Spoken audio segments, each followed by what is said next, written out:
안녕하세요. 오만사입니다. 저는 둘째 며느리입니다. 남편의 형인 아주버니는 의사이세요. 그리고 남편의 여동생이 신우이는 약사입니다. 남편은 그저 평범한 샐러리맨인 회사원인데요. 그런 남편을 두고 시부모님은 별종 취급을 하셨어요. 특출나게 공부도 잘하고 빠지는 게 없었던 장남인 아주버니에 비하면 남편은 돌연변이처럼 이해할 수 없는 자식이라고 하셨대요. 그도 그럴 것이 아버님도 누구나 다 아는 유명 대학 출신이다. 누구나 알만한 공기업의 임원으로 계시다가 퇴임을 하셨어요. 잘난 아주버니와 시누이 때문에 늘 자식 농사를 잘 지었다는 말씀을 듣고 사셨지만 단 하나 둘째 아들인 남편만큼은 그 기대에 미치지 못해서 늘 불편한 마음을 갖고 계셨다고 했어요. 그렇다고 해서 제 남편이 남보다 못나거나 뒤떨어지는 사람은 아니었어요.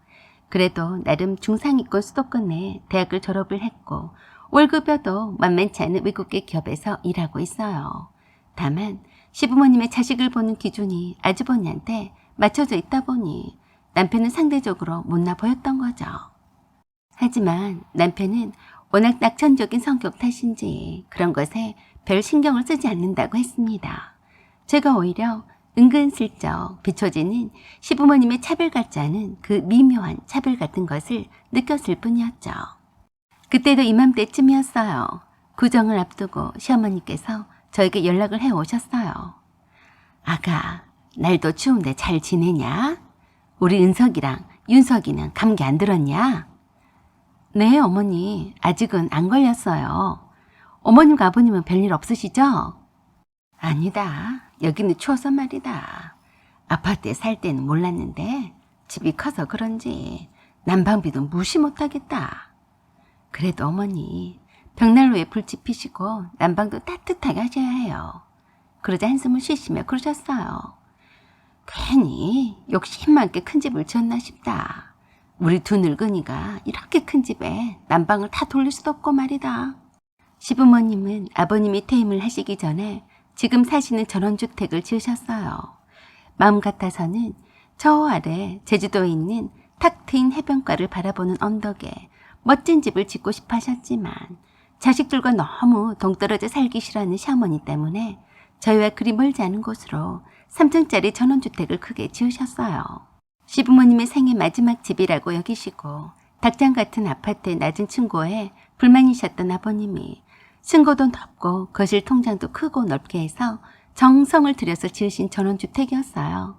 일부러 자식들과 선조들이 와서 편하게 쓸 수 있게 하기 위해서 크게 지으셨는데 생각처럼 자주 가지는 못했습니다. 전원주택을 지으신 지 벌써 3년이 되었지만 명절 때가 아니면 찾아뵙지는 못했어요. 그러니 두 분이 그 큰 집에서 외로우실 만도 하겠다는 생각도 들었어요. 시어머니께서는 그 전원주택이 크고 넓어서 좋기는 하지만 두 분만 살기에는 너무 휑하고 난방비가 아깝다고 하셨어요. 처음에는 말이다. 뭐 까짓거 난방비가 나오면 얼마나 나오겠냐 싶어서 다 틀었다. 그런데 난방비 폭탄이 아니고 뭐겠냐. 그래서 지금은 안방만 보일러를 틀고 거실에 난로만 불을 떼고 있다. 어머니, 화목 보일러로 난방을 하시는데도 난방비가 많이 나오나요? 말도 마라. 거실만 빼고는 주방과 다이닝룸에는 보일러는 떼고는 있는데 워낙에 공간이 넓지 않니? 우리가 조그마한 연금으로 먹고 사는데 좀 아깝더라. 그래서 말인데. 네, 어머니. 당분간 겨울만 너네 집에서 지내면 안 되겠냐? 네? 저희 집에서요? 그래. 애들도 방학인데 돌봐줄 수도 있고 좋지 않겠냐? 갑작스런 시어머니의 말씀에 조금 저는 당황을 했습니다. 시부모님을 두 분 모시고 산다는 것은 저에게는 참 부담스러운 일이었거든요. 어머니, 죄송해요. 저희 집은 좁고 지내실 방도 없잖아요. 방은 필요 없다. 애들 방 있지 않니? 그래, 네가 싫어할 줄 알았다. 내가 괜한 말을 꺼냈나 보다. 알았다. 못 들은 걸로 해라. 라고 하시며 약간 섭섭해 하시는 눈치셨어요. 시어머니의 전화를 끊고 난 후에 마음이 편하지 않았어요. 좀 이상한 생각이 들었어요. 그리고 며칠 후에 형님한테서 연락이 왔어요. 동서, 어머님이 동서 집에 가서 사시겠다고 하지 않았어? 네, 그러셨어요. 어떻게 알았어요? 아휴, 말도 말게. 아니, 왜 뜬금없이 그 좋은 집을 놔두시고 우리 집에 오시겠다고 하는지 이해가 안 가네. 형님한테도 그렇게 말씀하시던가요? 그래, 동선의 집에서 두 애들을 봐주면서 겨울 동안만이라도 지내고 싶은데 집이 좁아서 동서가 얼마나 불편하겠냐면서 우리 집으로 오시겠다지 뭔가? 내가 아무리 집에 살 일 없이 지낸다 해도 어떻게 시부모님을 잠깐이라도 모시고 살겠나. 이렇게 해서 얼렁뚱땅 합가자 말씀을 하시려고 그런 거야. 형님, 그래서 어떻게 하겠다고 했어요? 그래서 솔직하게 말씀을 드렸네. 제가 시집 올 때 맨몸으로 왔냐. 친정 부모님이 집도 해주시고 병원을 차릴 때도 돈도 많이 보태셨다. 시부모님까지 모시고 살라고 할 거였으면 결혼하지 않았을 거다 라고 말했네. 그렇게 대놓고 말했어요. 그럼 어떡해. 대충 눈치 봐서 바로 우리 집에 오실 기세 있었던데 장남 며느리 역할을 하라고 하실 거면 그냥 이혼을 해드리겠다라고 딱 부러지게 말했네. 그랬더니 어머니가 뭐라고 하셨어요? 그냥 쿨하게 알았다고 하시면서 끊으시더라고. 좀 얼척이 없어서 동서한테 전한 거야. 형님의 말을 듣고 보니 시어머니가 참 불쌍하다는 생각이 들었어요. 형님의 입장은 100번 이해는 갔지만 그래도 우리 며느리 하면서 항상 지켜 세워주며 이뻐하셨는데 저한테도 거절을 당하시고 형님한테도 이런저의 거절을 당했으니 마음이 쓰이더라고요. 저도 아들을 둘씩이나 가진 부모로서 남일 같지 않다는 생각도 들긴 했습니다. 그나저나 며느리가 싫어할 줄 아시면서 왜 그렇게 함께 살고 싶어 하는지 좀 의아했어요. 그래서 남편에게 자초지종을 말해주고 시부모님이 어떠신지 찾아가 보라고 했어요. 남편이 시부모님이 사시는 전원주택에 갔는데 시부모님의 말씀처럼 집이 춥건 하진 않더래요. 난방비도 예상 수준이었지 폭탄 정도는 아니었다고 했습니다. 오히려 통창 햇빛이 하루 종일 잘 들어오고 거실 난로에 후끈할 정도였대요. 그래서 남편이 시어머니께 여쭸어요. 어머니, 여기가 더 따뜻한 것 같은데 왜 저희 집 오고 싶으셨어요? 아니다. 그냥 해본 소리다. 신경 쓰지 마라. 그래서 남편이 그랬대요. 엄마, 그리고 아버지, 며느리 눈치 보지 마시고 언제든지 손주들 보고 싶으시면 오세요. 두 분이 하는 일도 없이 매일 이렇게 지내시는 것도 무료하시죠. 어떻게 며느리 눈치 안 볼 수가 있냐? 내 손자라도 며느리 자식인데. 그리고 시부모랑 함께 있고 싶은 며느리가 이 대한민국 천지에 누가 있겠냐? 그저 우리는 자식들 다 키워서 잘 사는 것만 보고 죽는 날만 기다린 거지. 왠지 시어머니의 그 말 속에 씁쓸한 여러 가지의 감정들이 묻어있음을 바로 알겠더래요. 그래서 남편이 시어머니께 말씀을 드렸어요. 엄마, 얘들이 곧 방학하는데 저랑 함께 집에 가셨다가 애들을 여기로 데리고 와서 이 넓은 곳에서 뛰어놀게 하면서 제 애들을 돌봐주시면 안 될까요?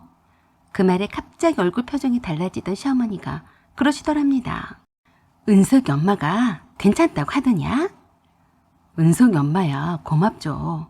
저희 애들을 돌봐주시겠다는데 싫어할 며느리가 어디 있어요. 애들이 방학하기까지 한 일주일 정도 남았는데요. 지금 저랑 함께 가셔서 지내시다가 다시 여기로 오시면 되죠. 정말이냐? 네, 그럼요.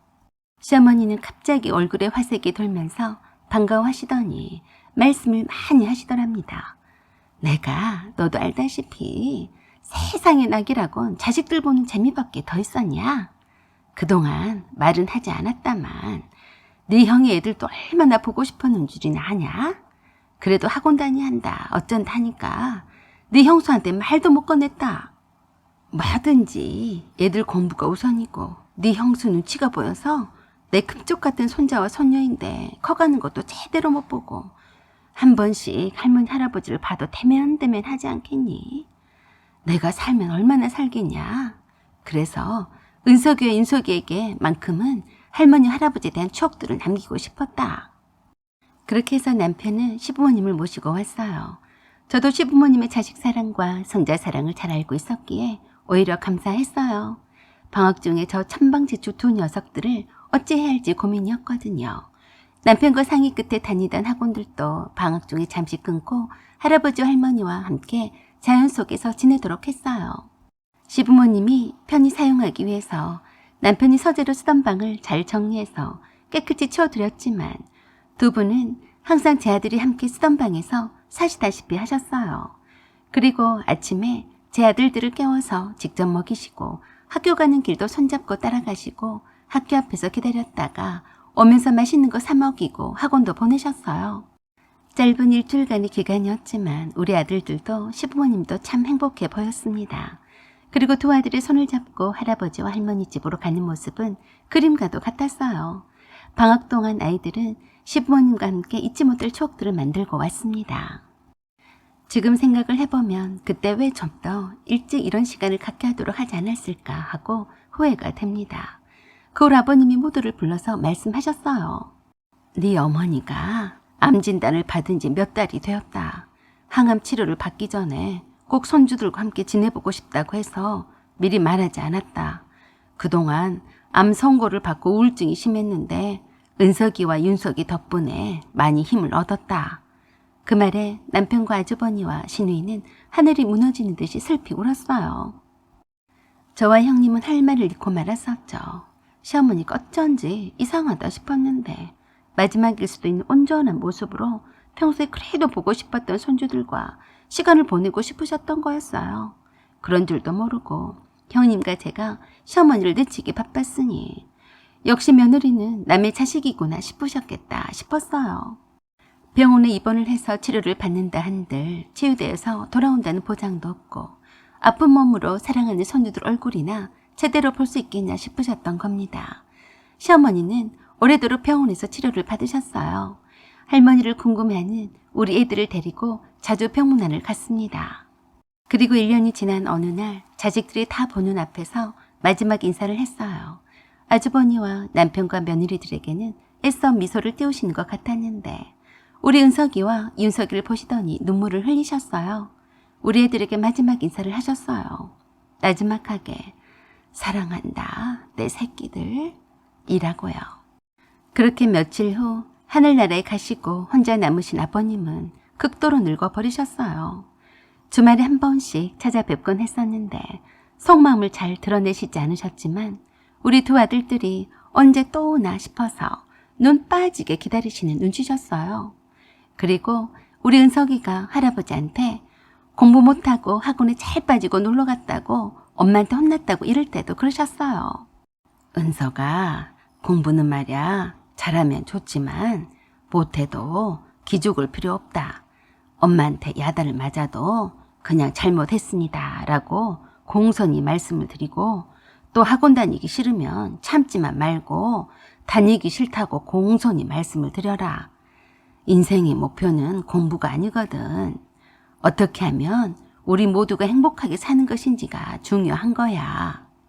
그토록 자식 농사에 모든 것을 바쳐왔던 아버님도 인생의 황혼기에 접어들면서 많은 것을 깨달았다고 하셨습니다. 인생은 남보다 앞서 나가야 하는 것이 전부가 아니고 어떻게 함께 나누고 나눌 줄 알며 공존하느냐가 중요하다고요. 저도 아버님 나이대가 되면 이 말의 뜻을 이해할까요? 사연은 여기까지입니다. 구독과 좋아요 부탁드려요. 감사합니다.